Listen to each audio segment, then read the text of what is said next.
সারা পৃথিবীর মুসলমানরা একটা দেহের মতো। ফিলিস্তিনের মুসলমান, অন্যান্য নিপীড়িত জনপদগুলোর মুসলমান, তারা আমাদেরই ভাই, আমাদেরই বোন। তো যাই হোক, আল্লাহ রাব্বুল আলামিন আমাদেরকে নিরাপদে রেখেছেন। আমাদের এই অনুভূতি থাকা দরকার।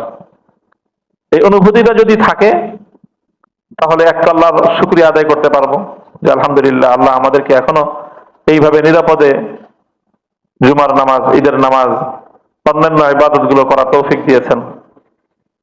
সাথে সাথে সেই সকল নিপীড়িত জনপদগুলো কিভাবে মুক্ত এবং স্বাধীন হতে পারে, সেখানকার আমাদের ভাইয়েরা কিভাবে আমাদের মতো নিরাপদে বসবাস করতে পারে, তার জন্য আমরা আমাদের করণীয়টাও নির্ধারণ করতে পারবো।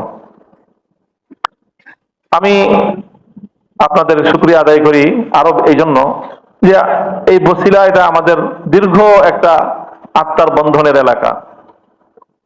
আপনার জন্ম